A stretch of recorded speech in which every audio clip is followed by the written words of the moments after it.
You know, I was so happy you stopped doing that until you did it. He been doing this action thing for like weeks now, and I'm like, he finally got that out of his system, but now he back again with it. Cash Color Cannabis, a high level of conversation, live hip hop daily TV tonight. Hi, Brittney. Hi. How you doing, Brittney? I'm doing well. How are you? I'm doing well. Thank you very much for being our guest tonight. Absolutely. You know, it's been important for me to get you on the show because, for one, I've been wanting to for the last year. I can't say trying because I didn't effort it that hard, or I would have had you. but I've been wanting to get you on for a while. I wasn't sure what your schedule was like. But thank you for coming out tonight. We have a series of questions, as you saw, that we're about to ask you about from everything from Canna Health magazine to codeine to a lot of stuff. And we're going to revisit that question that he asked because I think a lot more people think that than care to. The reason why I said that because my shit ain't knowing, but the guest, the coach was here, and remember the coach said that. Okay, yeah, exactly. First question. Did it come out of his mouth? Yes. You know what? Now you saying something. Sure did. Oh. But you know what? So much happened that night. Sometimes you got to kind of zone. Oh, that's cute. Coach, I love you. But sometimes you got to kind of zone Coach out. I zone that all the way out.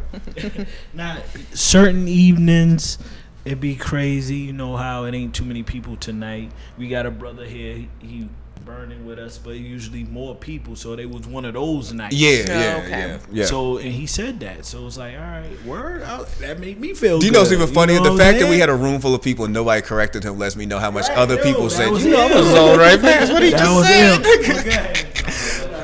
Yeah, I'm gonna let you believe that. You're old enough in life that's just gonna be what you're gonna do. You know. Or they probably thought that makes sense or makes me feel good. No, right? Yeah, that makes me feel that's good. That's why I had to ask that. Can I explain? So that makes sense. Can I explain how I was even sitting on bated breath, waiting for you to answer? Because I'm like, if that answer is true, then I feel good. Because I don't think that answer is true. Anyway, man, who is Brittney Whiters? Brittney Whiters. I like how she did that. Oh, that's cute. Well, I am a registered nurse. Mm-hmm. I have plenty of clinical background in saving lives. Like initially when I came into nursing, I have a background in biology, and then I went into the nursing field. First I did cardiac step-down care, and then I went into clinical ICU, not clinical, just ICU. I did trauma, I did neuro, I did medical, surgical, cardiac, so an array of different ICUs. You seen some stuff. Oh, yes. What was it? You know what? That's a whole nother question. What was the craziest thing you've seen, I guess, going through ICUs and traumas and all that? Two of the most craziest accidents that I've seen, because in trauma you have a lot of motor vehicle accidents, and so one very young lady, she was thrown from her car, and the force in which it threw her out the front window, sliced off her arm. She lost her eye. Her internal organs obviously were all messed up. And she had broken multiple bones in her body. So that was pretty.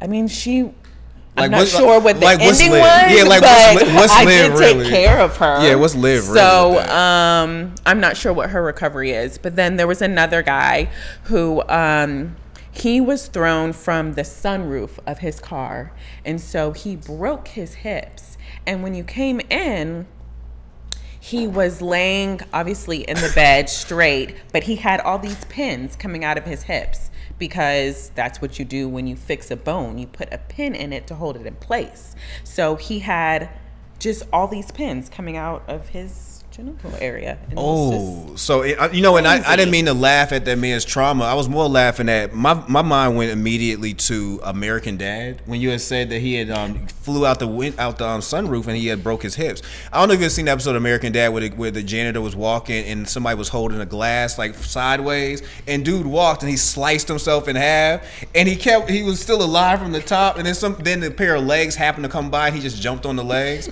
I was like, so it didn't work like that for him. Obviously. Long story short. I got you. He had pins in his mouth. Dang, that's tough. Yeah. You know, that's one of the reasons why I try not to date nurses when I was in the dating field, because I'm like, y'all seen some shit, man, and I don't know what, you know, y'all cold.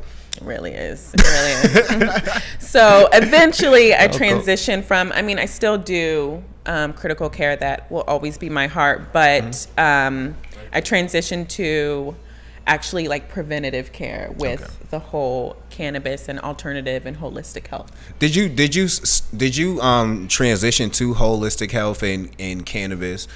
Did you transition that due to, you know what I'm saying, your previous life? Like, was anything like traumatic like that point to make you say, you know what, I need to look at something different if I am going to be helping people medically? No, it was actually hearing other people's stories, and how holistic and cannabis had helped them, and they weren't somebody who was what we consider, because I was very anti-cannabis, anti-drugs. You were that guy? Yes, I was that. But then once I heard about people's stories,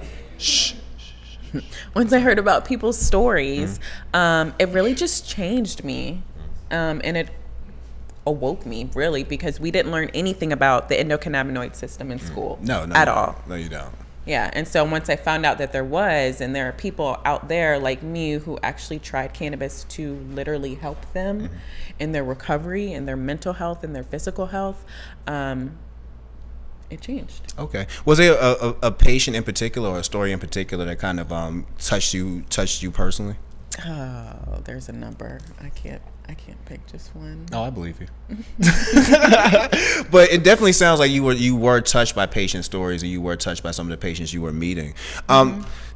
From that, I know initially when we spoke, you were telling me about revolutionary tactics, you know, and how revolutionary tactics were actually helping nurses place nurses with doctors who could help patients with MMJ, which is definitely a solid thing. Do you still do revolutionary tactics?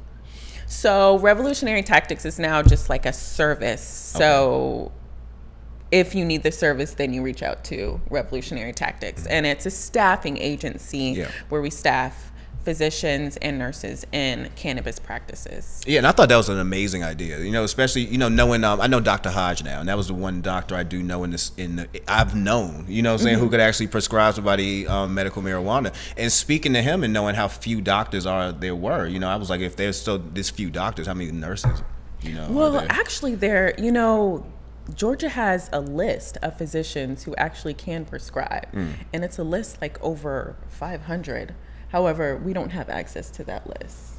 So it's like the department, meaning the like public. People are the public. Yeah. So the Department of Health wants to help, but you know, they don't give you access to the list. As you say that, I'm like, that's such a government thing to do. It really is. You know what I'm is. saying? Like, It really is. Let me allow you to get this, but also in the same time, let me hide the doctors from you that you can get that from. I don't even know how that makes sense to them. Me either. You know, because like riding down Boulevard, I could point out, you know, that's Dr. Hodges' office. Most people don't even know that exists. You know what I'm saying? That he exists, that inside that facility, magic happens. Right. That's crazy, man. So revolutionary tactics tactics is still in play. So that still goes on. Yes. All right, that's great. I wasn't sure at first. I did want to ask you about that. So, but Canna Health magazine is something I know that is definitely happening. You know, I get that in my inbox routinely. You know, speak to us about Canna Health magazine, because again, just speak to us about about how it came about and why you felt like it was an important thing to kind of get established. Absolutely. So, Canna Health came about by. With revolutionary tactics, we found out that physicians were either 100% on board, or they were on board, or they were like, what? Yeah. The endocannabinoid system. And really a lot of them fell more so in the latter two categories. So they didn't know that there was an endocannabinoid system. And these are doctors. Physicians. Yeah. These are physicians. Yeah, these are medical school. They didn't know. And so we thought, okay, well, how can we help them? And so we came up with the Canna Health magazine. And initially it was supposed to be geared towards physicians, but we thought, well, why would we just have it towards physicians when this can help so many different people? Yes. So we made it a very basic magazine about, and I say basic in terms of how we present the content to people. We wanted to make it readable, understandable. We don't want to use all this medical jargon.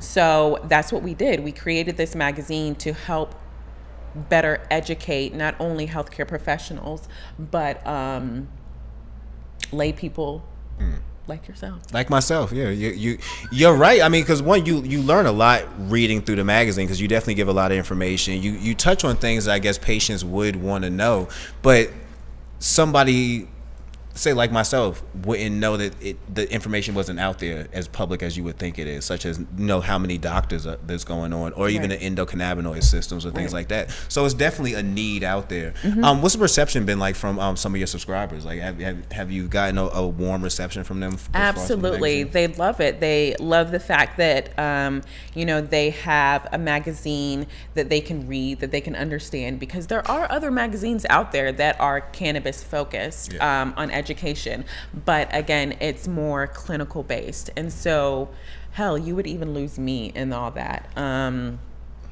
Meaning I would want to go to sleep. Like I could follow it, but I would want to go to sleep. I joke about that occasionally. Like sometimes, like I'll see some conversations or I'll hear conversations about cannabis, and I want to go to sleep. Like I cannot believe y'all are talking this technical as if everybody else in this room understands exactly what you're talking about. Right. You got to make it like about the people, because at the end of the day, all of us together that's how we're going to make a change. Correct. Is all of us together. What's it like being a publisher? It's pretty damn awesome. I do admit that when an issue is going to come out, I'm very stressed, but after it's released, it's pretty cool. No, I understand, because I grew up, being a journalist, and I like seeing people get into media. Like, I think media is a very empowering thing. Like, flex your right of free speech. It really is. And once you see this final product that you had so much input in, it really is. It really is. It really is. What has been some of the, I guess, the highlights and the lowlights of stepping out here and doing something new, like putting out the magazine? That's a good question. So obviously, the most beneficial thing that I could say would happen, or that happened, would be just the reception that we get from people saying that it helped them, it helped educate them. They love reading it. It's easy to follow.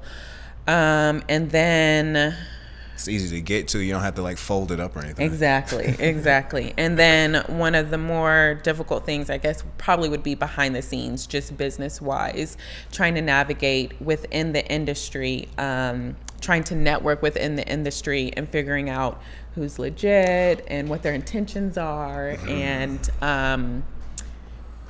can you do an honest collaboration? No, I totally understand that, because that was going to be another question of mine. Being that you have such a specific niche of content that you put out, how hard is it for you to actually find people to cover and find stories to cover? Because one thing I find, which is why we had to skew Cash Color Cannabis the way it does, where we kind of have an intersection between cannabis and pop culture, is that if I stuck strictly to just having cannabis conversations, you'd run out of conversations.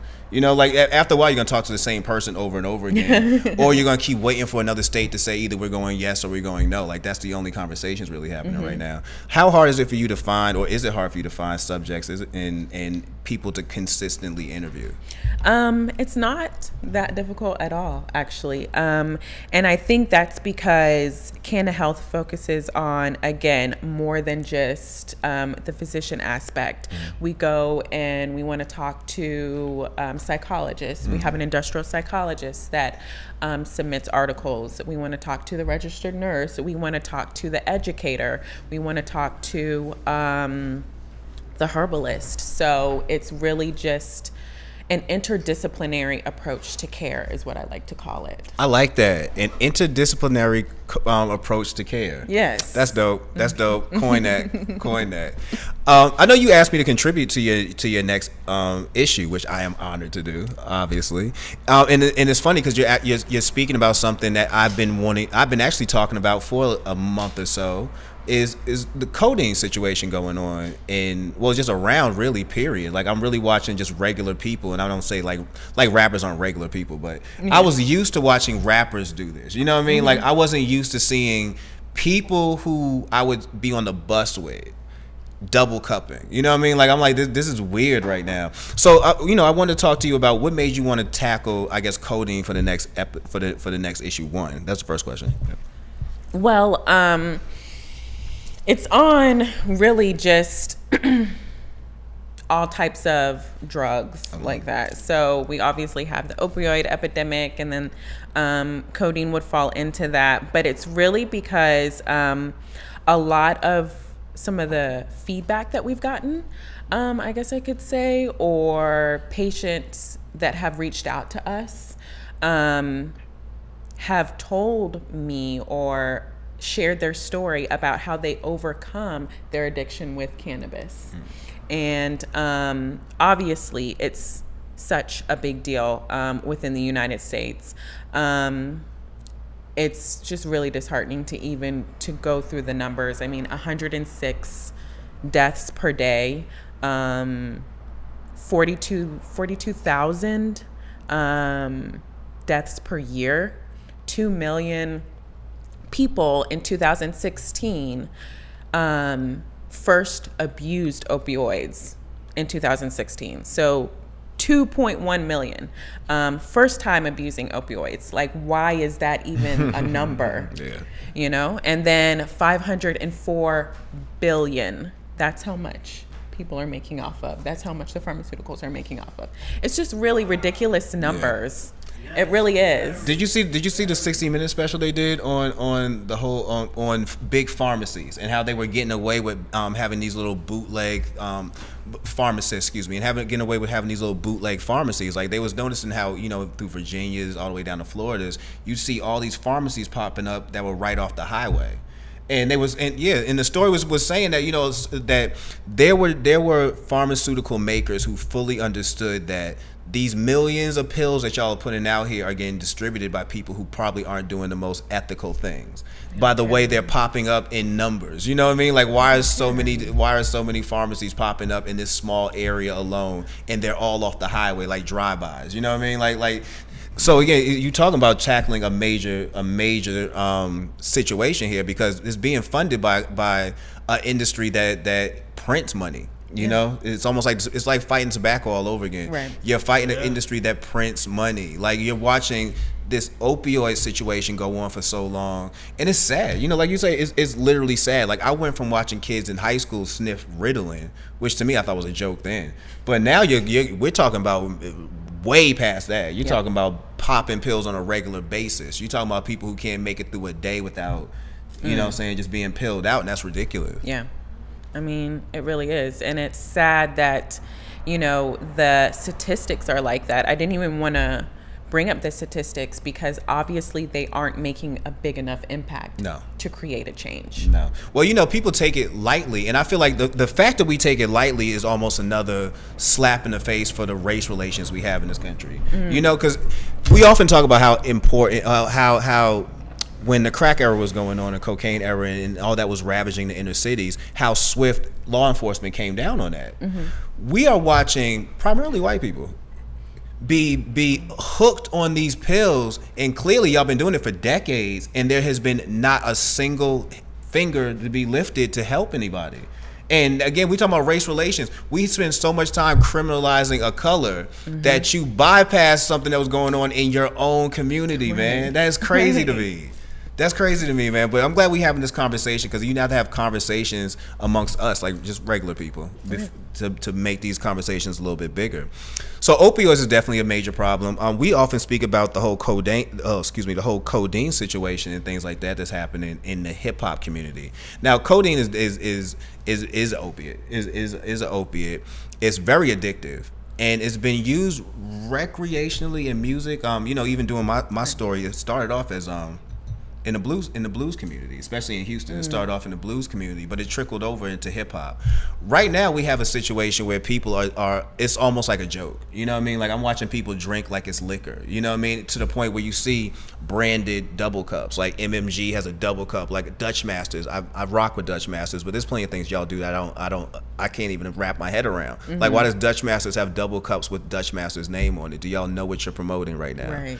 So that's my thing, that when it comes to, I guess, the codeine situation. Like, how in opioids overall. How do we get people to stop promoting it as if it's nothing to do? You know what I mean? Because again, we talk about music, we talk about even in pop culture. If you turn on TV, sometimes we'll watch people have pills because of small things. You know what I mean? Like in small things. Like we've been watching this since the '60s. Like take a pill and go to sleep.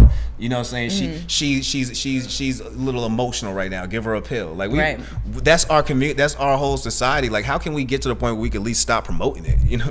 Yeah. Well, I mean, you kind of said it in your explanation there that you have to change the conversation. You have to change the picture to doing more holistic, total wellness approaches to health instead of saying, hey, like, I'm sorry, I'm just watching this Eliquis commercial. Like, again, a pill. Yeah. Like, hey, pop a pill. This will make you feel better. Yeah. Pop a pill and you could do this. Don't read the side effects, though, because that's going to take too long. Exactly. Exactly.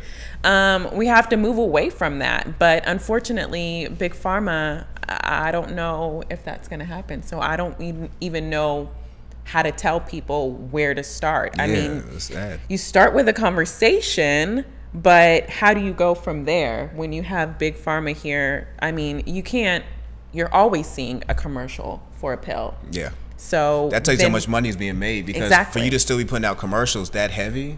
Yes. Yeah. I didn't know that much erectile dysfunction happened in this country. To where every 2 seconds we need a new commercial about it. And you know, cannabis is supposed to help with that, can help with that, and which is... I wouldn't know, but you know, which they make it legal.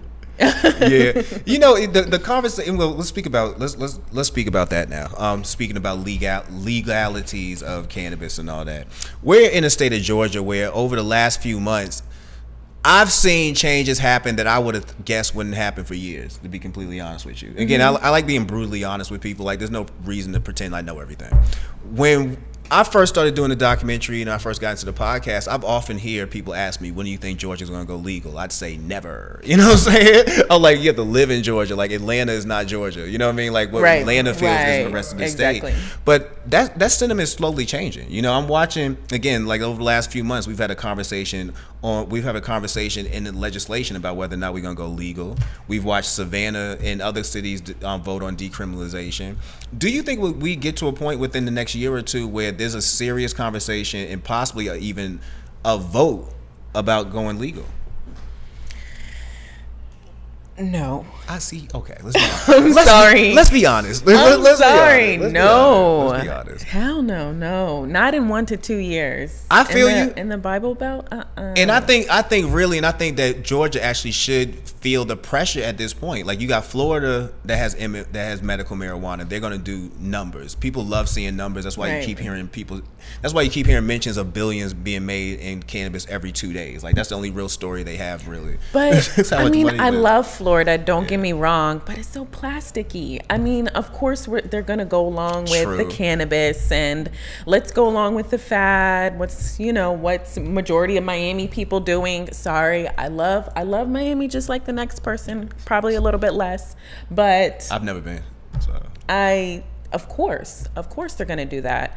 I just don't see Georgia doing that. I feel like Georgia, not in the next 1 to 2 years. Do you think we have to being that this is a red state? Yeah. If it turns blue, I was about to say it's almost purplish right this moment, man. Hilarious.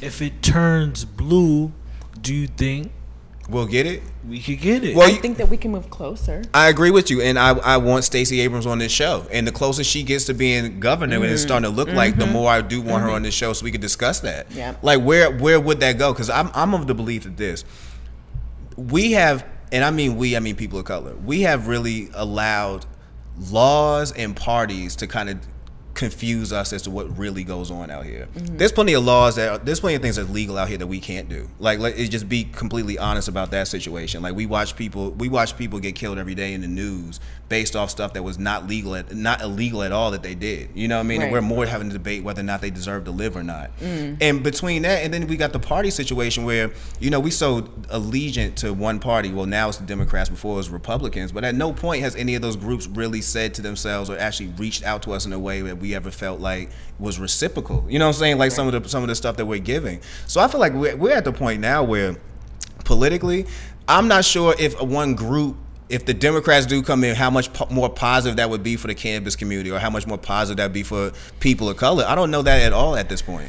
I think that it would still open up the conversation. You think it would open it up more? Mm-hmm. I think maybe because Nathan Deal is just not having it at all. So anybody outside of Nathan Deal would open up that conversation. But how much open would they be? Because my point, and you know, and again, it was crazy we brought up Coach earlier. My point is what Coach says.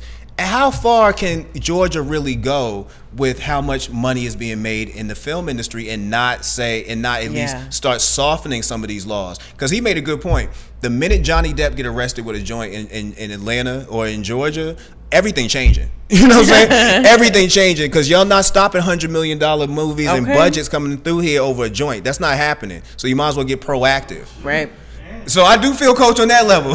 You might as well get proactive. I don't know what party's going to be the first one to do it. I don't know. It might not even be a party. It might be just an individual. Right. But something got to happen. That's true. But I'm a strong statement. I'm with you. I'm not sure if it happens in the next year or two. But again, if it does, I would not be shocked. I didn't think Atlanta would decriminalize or or reclassify, however you want to call it. I wouldn't have thought Atlanta would have did that. Okay, but look where we are with this whole... Even where we are with medical, because you know, at first that's what they're first going to turn to is medical. Let's legalize that, and then we can go to recreational. We gotta get better medical. I know. I'm about to say, have you seen the list on the Department of Health? It's ridiculous. It's you basically have to be on your deathbed dying in order to get cannabis, and by that time, it's not even. What good is it going to do? And then, like you mentioned, there's enough doctors that just I don't know where to find them. You know, so I'm on my deathbed and I actually could use this, and I also need to now find somebody who could help me find a doctor because, and quickly. So I question, like, so the lady that I spoke to when I called the Department of Health, she was really nice. She was very helpful. Gave me a lot of direction. But what if I told her, I had. What is it? Oh, I'm a hospice patient. Why do I have to be a hospice patient in order to get cannabis? Hospice means that I have 6 months to live. Yeah. So why do I get to enjoy this for 6 months? Exactly. When it could help me earlier on. Again, we always talk about in, the health field to do an intervention early. You want to hurry up and provide whatever service you can, preventative care early intervention. But you're not doing that. You can't do that with cannabis because everything is end stage. You have to be end stage. You have to be dying in order to get the medicine, which it doesn't work then. It's like I've recently visited China and, they're all about teas. Oh, you went to China and you was able to come back? playing. Go ahead. This one's, before you're president. But so I went to China and they're all about their tea, right?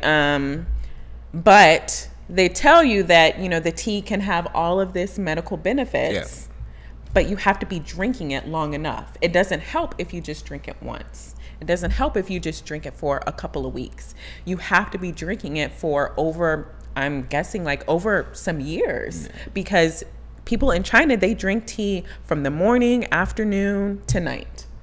They drink it all day long. It's a lot of tea. Yeah, it is a lot of tea, but that's why they get the health benefits from it. And that's how cannabis is. It's not just some magical pill. You might get some symptom relief immediately, but it's best used over the long haul. Have you had a chance to consume cannabis yet? I've had some edibles. That's my favorite. That would be my favorite. So you're not a flower person? No. Oh, it's okay. It's okay. No. We're not judging. I was just curious. I love food and food loves me. That's what's up. What kind of edibles do you have? I had a brownie. Oh, she went typical. I got you. I did. I went typical. I've had some gummies though. We got to put you in touch with Kimmy Brown and Pinkstone, DC, man. Get you a really good infused meal. Yes. Yeah, they doing their thing, man. They doing their thing. So, that's crazy. Like, we just really had a good conversation about whether or not this is going to go legal in this state. And just glad to find somebody else who's kind of slightly skeptical. At least I feel like I'm a little bit more optimistic. Yeah, you are. Yeah. I was about to say you're way more optimistic than I am. And I tell you again, watching this kind of happen last year made me optimistic. Because prior to that, I tell you to a man, same story. I was in the room when they was put out the petitions for HB 722. It was me and Danny was in that room. Me and my man Danny Digital. And when I say I could get counted the black people in that room, and I did. It was 4 of them. 2 of them were me and Danny. You know what I'm saying? One of them was Coach, and the other one was Hydro Yo. The rest of them were Republicans, primarily white. A lot of them had their families with them, kids. You know, they were speaking about how these kids need all this CBD and the kids. And I told Danny then, I said, bro, if this ever passes, it's because of them. It ain't because of us. Okay. Because I could tell you all day how my kid is suffering from PTSD to all this other stuff, and they're going to tell me, well, you want to make them a drug addict too? And then give them a pill. Yep. You know what I'm saying? So again, I become optimistic. Initially, I was beyond skeptical. I was like, it's just not happening. Like, I live here. I mean, I believe that it could happen, but definitely not within the next 1 to 2 years. Hell, even pushing 5 years. I think that's a push. If in 5 years Georgia still hasn't legalized marijuana, I'm pretty sure we'd be like the 50th state. Like, we'd be the absolute last state if in 5 years. I would feel that way. Like, you talk about some old Confederate love holding on down here for that. If that was the case. We are pushing it. I mean, I could be wrong. And I have been wrong maybe a couple of times in my life, but I'm with you. I'm gonna lean towards. I'm gonna try to stay optimistic, but I also want to be realistic. I don't know if it's gonna be 5 years, but I really don't think it's gonna be 2 years. But yeah. Anywho, what is next for Brittney Whiters? What is next for Canna Health magazine? Conferences. That's where we are headed. Oh, you know what? Let me take that question back. That's because you actually brought up a question I clearly forgot to do. All right, so with Canna Health magazine, you definitely you're catering towards patients and people who want to know more about the medical side of things. Have you thought about taking that offline and creating you a group, maybe not necessarily an advocacy group or nothing like that, but just a group where you are literally pushing for these patients to? Well, that would be an advocacy group. Well, a group where you are pushing that these patients at least get the information they need. You know what I mean? The fact that you have to be that down in health in order for you to even start being able to receive anything is ridiculous. Like, have you thought about taking Canna Health offline and taking it into and making it into something like that, like a group where you can push for these people to have the knowledge they really need to access? So we've done something. Like, we tried to reach out to the Department of Health and where we could be a resource to these people. How'd that work? I'm glad you laughed. I guess it was just us being naive and wishing, but that didn't work out. So that would be something that we would be interested in. It would definitely take a little bit more time to figure out how we could best assist those people, and would probably be like maybe start out with like a smaller group of people, just so we want to make sure that we're effective. Okay, I was curious about that as well. All right, so last thing, what's up with you next? What's up with Canna Health magazine? What should we be looking forward to? Yeah, so we've got some things in the works, maybe conference, webinars. Yeah, so that is definitely on the agenda. Nothing's been kind of set in stone. We're still at the brainstorming stages, but be on the lookout. All right, well, if you need any help, Cash Color Cannabis is here to assist in any way. Always. Thank you. All right, and if somebody wanted to subscribe to Canna Health like I do, how would they get a chance to subscribe to it? Well, they can go on www.cannahealthmagazine.com and subscribe. There you go. And how can they follow you on social media? What are the social media pages that people could keep in touch with y'all? So we just have one, Revolutionary Tactics, for Facebook, but you can find Canna Health Mag on there as well, but it's all under the same page. Okay. And then Canna Health Mag is on also Instagram, Twitter, and we have a YouTube page. Is that all the social media? I'm really bad. Oh man, just don't worry about it. It's like there's Tumblrs, there's a whole bunch of stuff. Yeah, well, we're on basically Facebook, Twitter, Instagram, YouTube. I'm shocked Tumblr's still even in existence, to be completely honest with you. Right? For many reasons. Like for one, Tumblr's done turned into almost Pornhub at this moment. Like, you scroll through Tumblr and I'm like, you allow this on here? Like, what the hell's going on here? I mean, but isn't that Snapchat?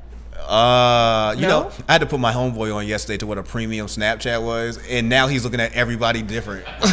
Yeah, my friend, he just told me about a premium Snapchat, and I was like, what does that mean? If you see somebody with a premium Snapchat, just understand they live a different life than you do. They have a different lifestyle. Their life depends on certain things that they need, and they cool with doing it online, but you just gonna need to pay a fee in order to see this. That's them. That's basically any type of special tapes that you want to see. Yeah.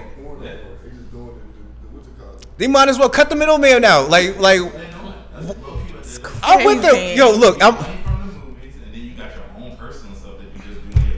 Look, your downtime. American, is that what you're calling it? Okay. When you see, like, again, I follow a couple people on Snapchats and all that, and you do know it's about premium. Oh no, I don't have a premium Snapchat.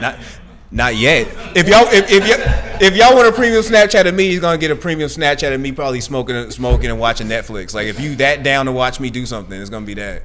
But I've seen people, especially adult stars, like, you know, who's trying to get Lethal Lips on the show recently, and I saw that she has a premium Snap. I mean, obvious, but they're doing exactly that. Like, they're what you're losing in from streaming and what you're losing from DVD sales, you might as well just take it out directly. Like, I saw one of them, man. You can call an adult star and she'll literally have phone sex with you. Do you know how much money you're spending? $7 a minute. $7 a minute. $7 a minute. I'm like, so if I'm sitting on this phone for 30 minutes, I just gave you $210 basically for 30 minutes of you talking to me. Like, we didn't even do nothing else. So let me tell you, they ain't starving. I ain't seen nobody take down none of them pages. They ain't stopped none of the phone numbers. So shoot, somebody paying for all that. So yes, premium Snapchats are live out here. It's real. Crazy. It's real. Herb got one. Oh yeah. Oh, Herb got one. Why Herb just picked his head up? Herb got one. Herb Imperial premium Snapchats. This is like $20. Yo, they be giving lifetime subscriptions and stuff, to like whole year subscriptions. I'm like, so you're dedicated to this much that if I give you $49, you're gonna make this every day. Crazy. I can't. Okay. Somebody's doing it. All right, fellas. All right, everybody. So this is what we learned today. Canna Health magazine is definitely out here to help patients learn more about not just the medical properties of MMJ, but how you can get it, learning more about how it affects your body, all that stuff. Brittney is a RN who has actually seen a lot of traumatic stuff, and premium Snapchats do exist. Don't go down that rabbit hole because it could be expensive. And that's that, man. It's Cash Color Cannabis, a high level of conversation on Live Hip Hop Daily. We will be back next week. We're taking off for Austin in a couple of hours. We'll be in South by Southwest. Again, Legends House Take goes up Thursday, 12 p.m. to 6 p.m. I will be holding down the backyard VIP tent. Cash Color Cannabis presents the Green Room from 1 p.m. to 6. So definitely pull up on us if y'all down there. I'm going to be dropping new episodes all throughout the week. So definitely subscribe to Cash Color Cannabis on Apple Podcasts, Google Play, iHeartRadio, TuneIn, however you listening or stream. The only place we're not on is Tidal, and they don't know us or they don't like us. Either one or the other, but we're not on there. But definitely subscribe so you can keep up with all the interviews we doing. I know we got Mitchie Slick lined up, we got Yuck Mouth lined up, we got a list of people, man. It's gonna be epic. So I'll see y'all next week. I know we have a new guest. I'm not sure who it is yet, but I'll figure that out in a couple of days. Thank you very much for coming by tonight. Thank you for having me. No problem. And that's it. Cash Color Cannabis, the high level of conversation on LiveHipHopDaily.tv. Late at night.